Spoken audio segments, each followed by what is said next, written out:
Hello students, I welcome you to my channel this turbulent. My name is Saeed Farman and हम discuss कर रहे हैं class 9th की physics. ठीक है, तो लास्ट वाले लेक्चर में हमने चैप्टर कंप्लीट किया था, कौन सा वाला?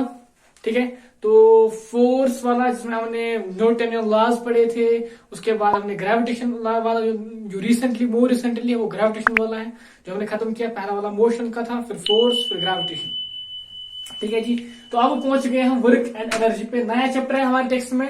बहुत ही अच्छा चैप्टर है। कुछ कंसेप्ट है जो हमें उसमें समझने चाहिए, हमारी डेली लाइफ में यूज होते हैं। ठीक, तो आज का चैप्टर जो है वो है work and energy. Work and energy chapter number 11 है परहैप्स आपकी टेक्स्ट में।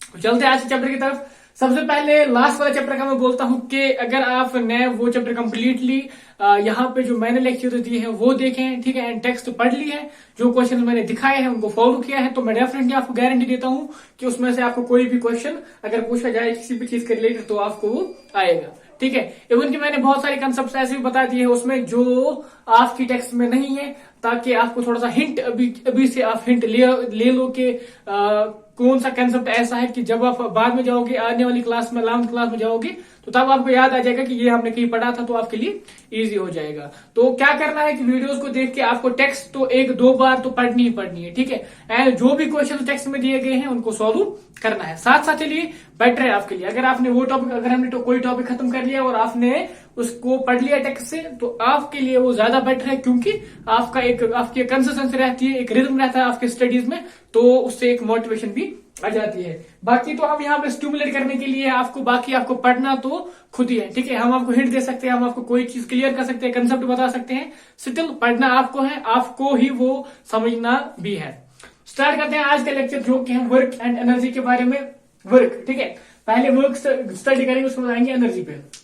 वर्क तो एक कॉमन फैमिलियर वर्ड है जिसे हम बहुत बार देखते हैं कि he is working hard, she is working hard, he didn't work hard, extra, जो भी हम बहुत पढ़ते हैं। ठीक, बहुत सारी चीजें। सपोज आपने बोला कि कोई, सपोज किसी का एग्जाम है, ठीक है, और वो प्रिपेयर करा एग्जाम के लिए, तो हम बोलते हैं कि ही इज वर्किंग हार्ड। ठीक, एक कॉमन जो है, कॉमन लैंग्वेज में हम बोलते हैं कि वर्क क्या है, इसको ऐसे एक्सप्लेन करते हैं। ठीक, या सपोज हम क्या करते हैं काम, किसी एनिमल को लगाते हैं पीछे से, ठीक है, कुछ जिसपे अपना सामान रखते हैं, या किसी एनिमल की पीठ पे सामान रख के उसको चलाते हैं, चलो। ठीक, तो हम ये बोलते हैं कि इस एनिमल ने बहुत ही वर्क हार्ड की, इसने आज बहुत सफर किया, बहुत सामान उठाया। ठीक, या आपने कोई चीज, आप सपोज एक पत्थर के पास गए, किसी पहाड़ के पास, या आपने जो आपके रूम की वॉल है उसको आपने धक्का देना, पुश करना स्टार्ट किया, तो आप देखो कि आप दिन भर उसको पुश कर रहे हो, लेकिन वो मूव नहीं कर रही। ठीक है, तो आपको मे बी फील होगा टायर्ड, आप बोलोगे मैंने बहुत ज्यादा वर्क किया। ठीक, ये एक कॉमन वर्ड है, common use of this word है कि जो हम यूज करते हैं किसी भी चीज के लिए, वर्क।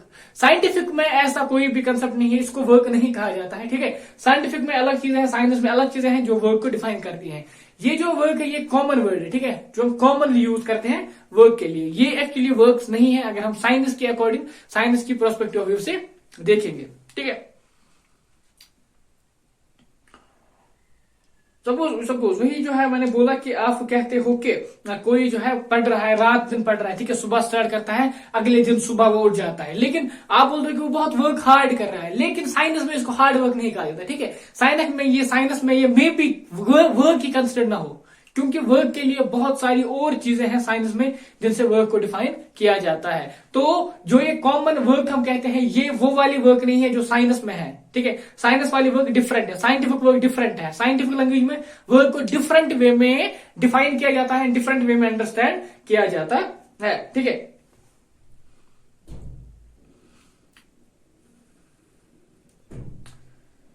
अब ये जो वर्क है ना, ये डिपेंड करता है नेचुरली, अब किस डेफिनेशन पे डिपेंड कर रहा है कि किस तरीके से आप डिफाइन करते हो। अगर हमें कहा जाए कि वर्क क्या है, आप बोलोगे अगर आप दिन भर खेल रहे हो तो आपने बहुत ज्यादा वर्क किया। ठीक है, अगर आप दिन भर कोई काम कर रहे हो तो आपने वर्क किया। ठीक है, अगर साइंस को बोलेंगे वर्क क्या है, वो अपनी डेफिनेशन देते हैं, वो कि जो कि डिफरेंट है इस डेफिनेशन से।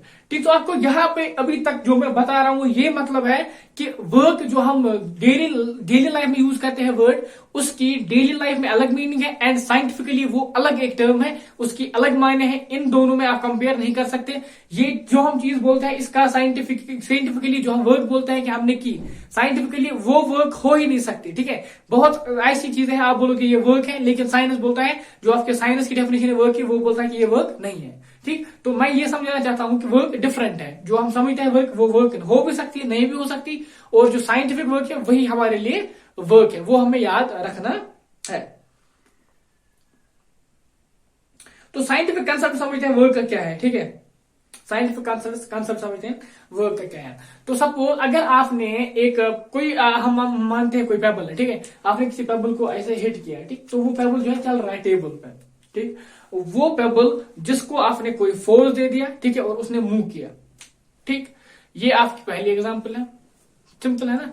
कंक्लूजन में बाद में बताऊंगा। एग्जांपल लेके आपने पेबल को ऐसे फोर्स दिया तो वो मूव करके यहाँ पहुंच गया। ठीक, यहाँ पे इसने एज डिस्टेंस ट्रैवल किया, यहाँ पे इसने आपको फोर्स दिया था, आपने उसको फोर्स दिया था। इसी तरह सपोज आपने क्या किया, आपने बुक उठाई, ठीक, आपको बुक चाहिए थी, आपने बुक उठाई ऐसे यहां से और यहाँ पे टेबल पे रखी। ठीक है ना, सिंपल है।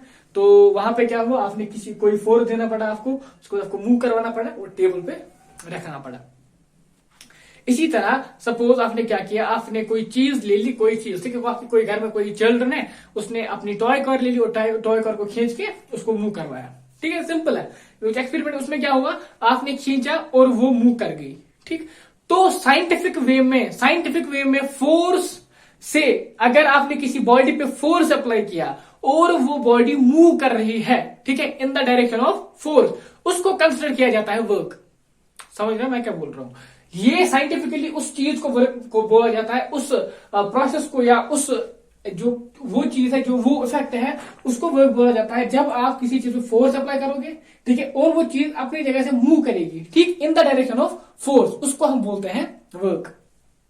ये है साइंटिफिक डेफिनेशन। मतलब वर्क होता है फोर्स, ठीक है, फोर्स जो है ये आपने अप्लाई किया और इसने उस ऑब्जेक्ट को जिसपे फोर्स अप्लाई किया डिस्टेंस मूव करवाई in the direction of force, तो उसको हम बोलते हैं वर्क। साइंटिफिक टर्म्स में वर्क बोला जाता है जब आप किसी बॉडी पे कोई फोर्स अप्लाई करोगे और वो फोर्स उस बॉडी को मोशन देगा, उस बॉडी को मूव करवाएगा, उसको हम बोलते हैं वर्क। सिंपल। हाँ, तो अब वर्क की डेफिनेशन क्या आएगी, वो तो है। अब वर्क की फॉर्मूला क्या आएगी? वर्क जो है डिनोट करते हैं डब्ल्यू, ठीक है, डब्ल्यू से डिनोट करते हैं वर्क, डब्ल्यू से डिनोट करते हैं। सिंपल है। हाँ, तो किसके बराबर होती है, आपने जो फोर्स अप्लाई किया, ठीक है, इनटू जो डिस्टेंस उसने ट्रैवल की in the direction of force. ठीक है, आज की टेक्स्ट में सिंपल वर्क इस तरीके से डिफाइन की गई है। जब आप क्लास 11 क्लास 12 में जाओगे तो आपको वहां पे और एक चैप्टर मिलेगा, वर्क एनर्जी एंड पावर। ठीक है, तो वहां पे आपको क्या मिलेगा, वहां पे आपको ये बोला जाता है कि ये जो डायरेक्शन है, इन द डायरेक्शन, ये क्या है, मतलब ये क्या फंडा है, इन द डायरेक्शन क्यों बोलना है हमें।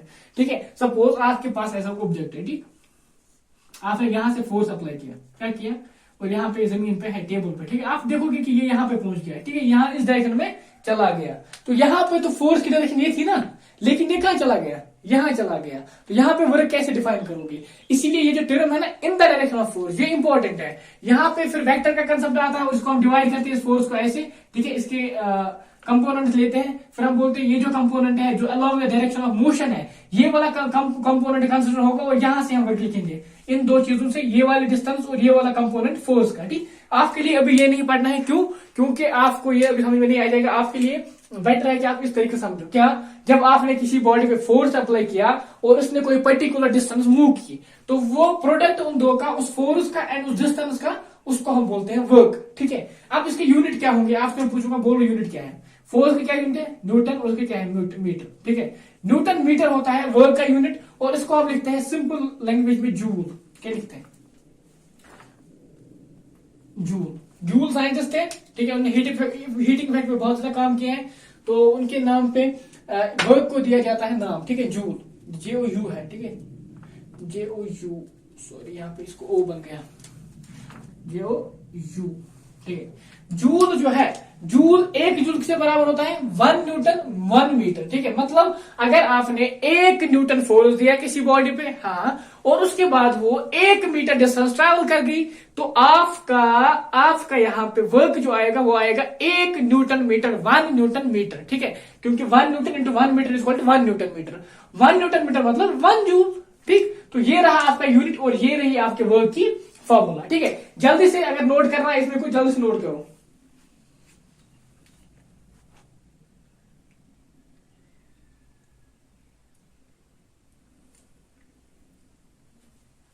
ठीक है, तो आ जाते हैं, ये जो वर्क है ना इसको हम बोलते हैं work done bye constant force. यहां पे हम फोर्स को कांस्टेंट लेते हैं। ठीक, ये तो सिंपल चीज है, ये आपको बतानी है, ऐसे पता होनी चाहिए। क्योंकि यहाँ पे अगर फोर्स वेरिएबल होगा, ठीक है, तो हम डायरेक्ट मल्टीप्लाई नहीं कर सकते, क्योंकि हमें वहां पे एक और साइन लेना पड़ता है जिसको हम बोलते हैं इंटीग्रेशन का साइन।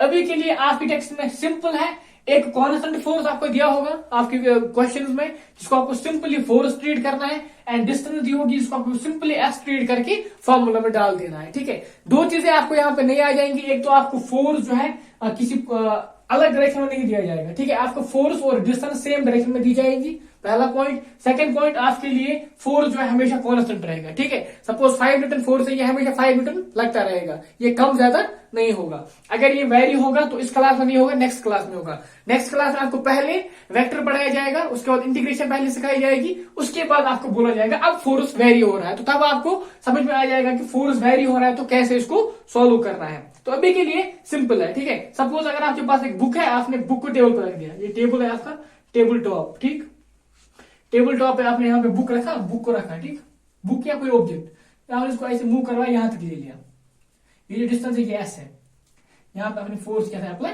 एफ। तो आपके लिए सिंपल है, वर्क में आपको आएगी, क्या आएगी? वर्क में आपको आएगी फोर्स जो आपने अप्लाई किया इनटू इसने कितने डिस्टेंस ट्रैवल की। ठीक है, सिंपल है यार, सिंपल कंसेप्ट है। ठीक, इसलिए मैं इस पर ज्यादा फोकस कर रहा हूं क्योंकि हमने वर्क को पहले ही गलत वे में ले लिया है। अपनी कॉमन लैंग्वेज में हम वर्क हर चीज को बोलते हैं, इसमें भी ज्यादा फोकस इसलिए कर रहा हूं क्योंकि यहाँ पर कंसेप्ट आपका जो है वो चेंज हो रहा है। आपके दिमाग में जो वर्क का कंसेप्ट था, वर्क क्या है, वो चेंज हो गया, अब वर्क कुछ दूसरी चीज आ रही है। ठीक है, सपोज अब यहाँ पे वर्क है ना, डॉट का मतलब होता है कॉस्ट। क्या होता है कॉस्ट? में आपको मतलब अभी आपको नहीं पढ़ना है, मैं आपको समझा रहा हूं कि डिफरेंस क्या है वर्क में। अगर एक आदमी है, ठीक है, अगर एक आदमी है, ठीक है, उसके सर पे कोई चीज है, ये आदमी है, अब मान लो ऐसे आदमी एक है, उसके सर पे एक चीज है, ठीक है, और क्या हो रहा है, यहाँ पे उसको फोर्स यहाँ पे लग रहा है mg। ठीक, अब उसने क्या किया, उसने इसको यहाँ पे चलाया, वो उसको ले जा रहा है, पुल्ली है, ठीक है, अब मान लो पुल्ली है ये, ठीक है, तो पुल्ली है, तो कुल्ली नंबर 1 को क्या, सपोज वो एक कुल्ली है यहाँ पे, आप समझो, ठीक है, कुल्ली। तो क्या हो रहा है, इसने अपने सर पे सामान रखा है, फोर्स कहां पे अप्लाई हो रहा है, mg, नीचे की डायरेक्शन में, और ये यहाँ पे चल रहा है, ठीक है, यहाँ पे चल रहा है। तो क्या होता है कि कुल्ली जो है ना, उसने बहुत डिस्टेंस मूव की, यहां तक पहुंचा गया, एस डिस्टेंस ट्रैवल की, फोर्स यहां लग रहा है mg। तो आपसे अगर पूछा जाएगा कि इसने कितनी वर्क की, आप क्या बोलोगे? ठीक है, यहाँ पे वर्क, यहाँ पे 90 एंगल आता है, ठीक है, और cos 90 होता है 0, cos 90 होता है 0, तो यहाँ पे इसका वर्क जो है ना वो 0 आता है। आप टेंशन मत लो, आपसे ऐसी कोई भी सिचुएशन नहीं पूछी जाएगी क्योंकि ये डिफरेंट कंसेप्ट है, ये इसमें वेक्टर का कंसेप्ट है। तो अभी के लिए मैं बोल रहा हूं, अगर कॉमन लैंग्वेज में एक कुल्ली ने क्या किया, उसने बहुत सारा सामान अपने सर पे लेके बहुत डिस्टेंस उसने ट्रैवल की, ठीक है, लेकिन साइंटिफिकली उसने कोई भी काम नहीं किया, कोई भी वर्क नहीं की, ठीक है, कोई भी वर्क नहीं की। तो ये मैं बता रहा हूं कि क्या होता है डायरेक्शन से, लेकिन कॉमन लैंग्वेज में उसने बहुत ज्यादा वर्क किया। इसीलिए आपको ये वाली डेफिनेशन याद रखनी है, फोर्स इंटू डिस्टेंस ट्रैवल। ठीक, ये कॉस्ट अभी आप भूल सकते हैं, ये आपके लिए इंपॉर्टेंट नहीं है क्योंकि आपके टेक्स्ट में सिंपल चीजें हैं अभी। ठीक है, अब कुछ क्वेश्चन दिए हैं, कुछ, ठीक है, अब उनको सॉल्व करते हैं। इसको अगर आप चाहें तो जल्दी से आप लिख सकते हैं, ठीक है, जल्दी से आप इसको नोट कर सकते हैं, जल्दी।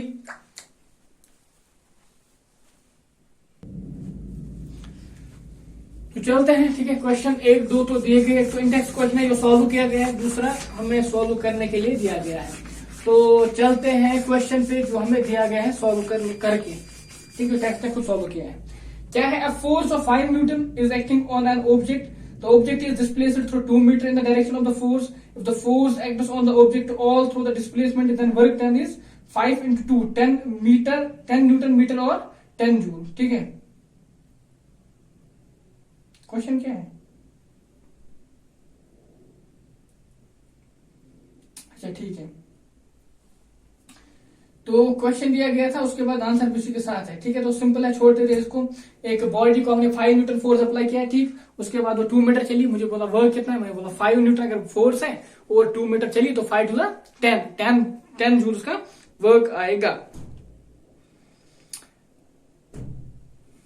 अब दो चीजें हैं, ठीक है. देखो, अब ये हो सकता है कि अगर आपने किसी बॉडी को फोर्स अप्लाई किया, ठीक है, वो उसी डायरेक्शन में चल रही हो जिसमें आपने फोर्स अप्लाई किया. सपोज आपने क्या किया, आपने एक बॉडी पे फोर्स अप्लाई किया, मतलब ये बॉडी है, आपने इसको यहां से फोर्स अप्लाई किया और ये यहां से ही चल रही थी, इसकी वेलोसिटी ये से थी और ये से ही ट्रैवल कर रही थी. ठीक है, एक कंडीशन है जो हमने डिस्कस की. यहां पे आप क्या करोगे, यहां पे वर्क डन को पॉजिटिव लिया जाता है. ठीक है, पॉजिटिव मतलब आपने फोर्स और डिस्टेंस जो है एक ही डायरेक्शन में है, तो इसलिए हम लेते हैं यूनिट दोनों के लिए पॉजिटिव और हमारा वर्क डन यहां पे पॉजिटिव आ जाता है.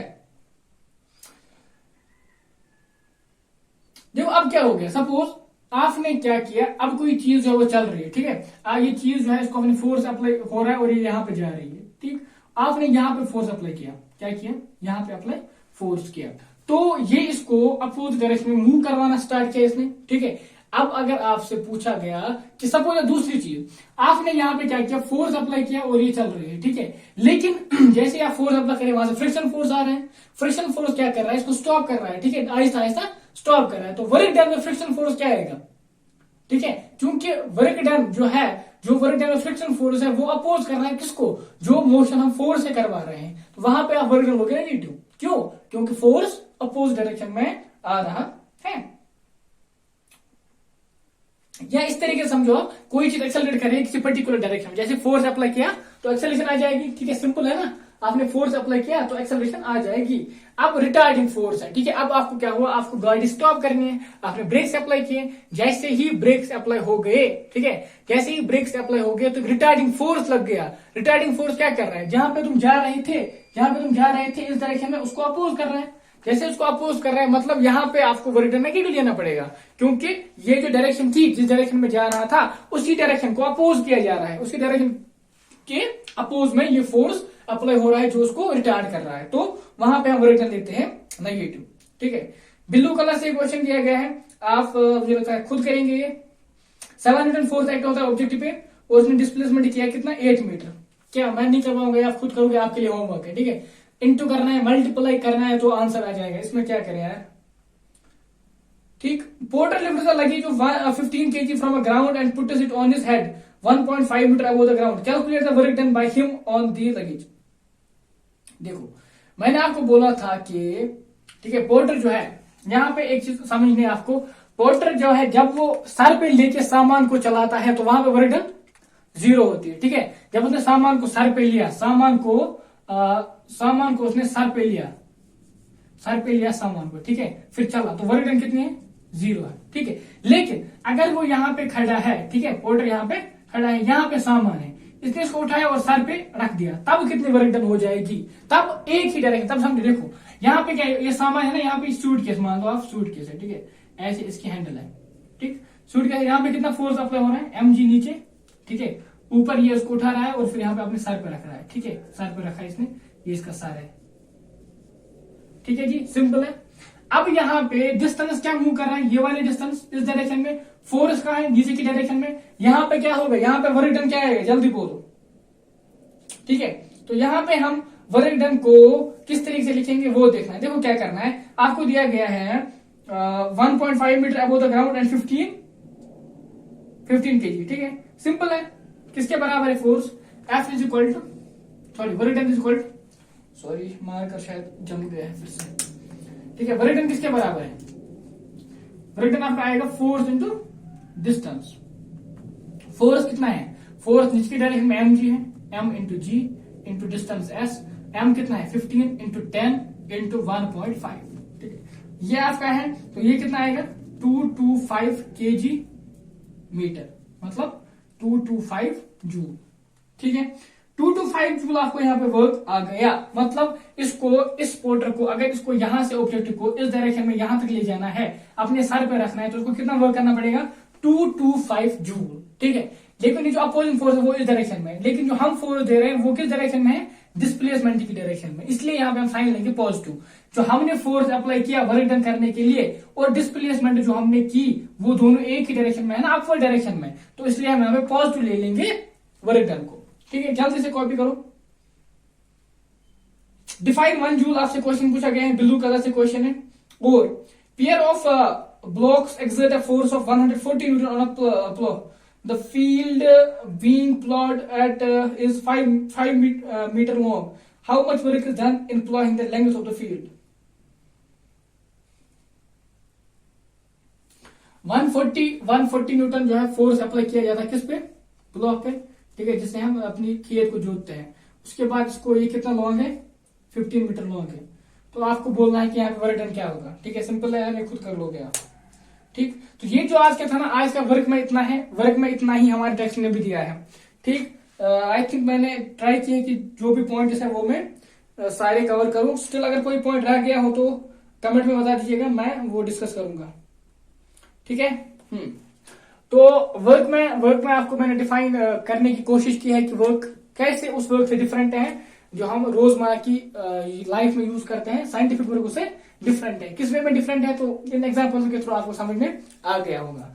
बाकी होप करता हूं कि आप अच्छे से होंगे अभी और वीडियो को भी शेयर करते होंगे अपने फ्रेंड्स के साथ, ठीक है। तो लाइक करना है वीडियो को, एंड अगर आप नए हैं तो सब्सक्राइब करके जाना है, ताकि बेल आइकन को प्रेस करना है, उससे आपको वीडियो की नोटिफिकेशन सबसे पहले मिलेगी। बाकी वही कि हमारे साथ जुड़ सकते हैं आप इंस्टाग्राम, टेलीग्राम या यूट्यूब पे तो आए ही हैं हम, ठीक है। कमेंट में बताइएगा जरूर कैसा लग रहा है आपको पढ़ाना, कौन सा पॉइंट आपको लग रहा है कि कंफ्यूजन है, फिर से समझना चाहिए। बाकी thanks for watching, thanks a lot.